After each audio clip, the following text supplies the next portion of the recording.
বাংলাদেশের আকাশ পথ কি বদলে যেতে যাচ্ছে? একটা প্রশ্ন।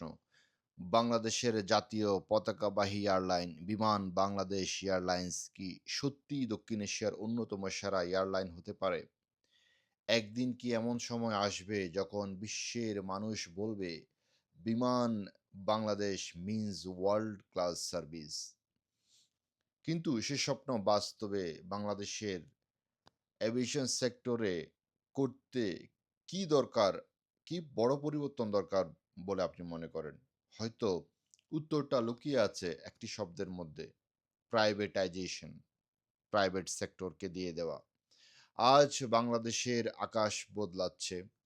নতুন এয়ারক্রাফট আসছে, নতুন টার্মিনাল তৈরি হচ্ছে, নতুন রুট চালু হচ্ছে। কিন্তু বাস্তবতা হলো, প্রতি বছর লাখ, লাখ বাংলাদেশী বিদেশে যাতায়াত করেন। বিশেষ করে মধ্যপ্রাচ্যে কর্মরত প্রবাসীরা। তাদের কষ্টার্জিত রেমিটেন্সের উপর দাঁড়িয়ে আছে দেশের অর্থনীতি। তবু অনেক যাত্রী এখনো অভিযোগ করেন service quality, flight delay, customer care, transit সুবিধা, অনবোর্ড এক্সপেরিয়েন্স বিশ্বমানের এয়ারলাইন্সের সাথে কম্পিটিশন করতে গেলে শুধু নতুন এয়ারক্রাফট হলেই হবে না। দরকার নতুন মাইন্ডসেট, নতুন ম্যানেজমেন্ট এবং লং টার্ম ভিশন।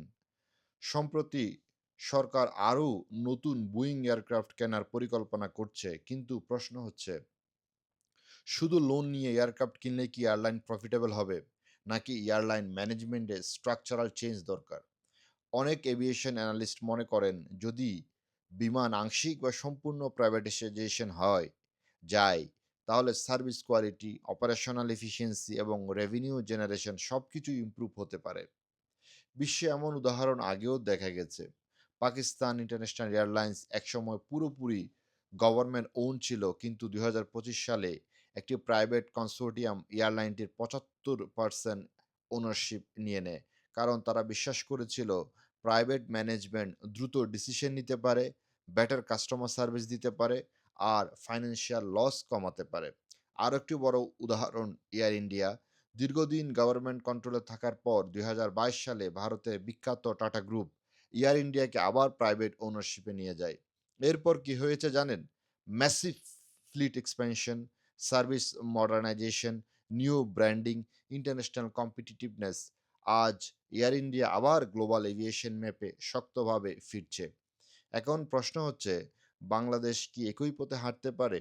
আপনি কি মনে করেন বিমান প্রাইভেটাইজেশন হলে সার্ভিস ইমপ্রুভ হবে, নাকি গভর্নমেন্ট ওনারশিপ থাকাটাই ভালো? কমেন্টে আপনার মতামত জানান। কারণ এভিয়েশন শুধু বিজনেস না, এটা প্রবাসীদের জীবনের অংশ।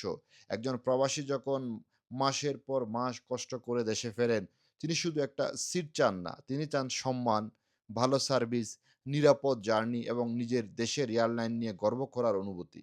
ভাবুন তো, যদি একদিন বিমান হয়ে ওঠে মিডল ইস্ট রুটে বেস্ট এয়ারলাইন, যদি ট্রানজিট প্যাসেঞ্জাররা ঢাকাকে হাব হিসেবে ব্যবহার করে, যদি বাংলাদেশের এয়ারপোর্টগুলো সিঙ্গাপুর বা দোহার মতো মডার্ন এভিয়েশন হাব হয়ে ওঠে, বাংলাদেশের এভিয়েশন সেক্টরে পটেনশিয়াল বিশাল।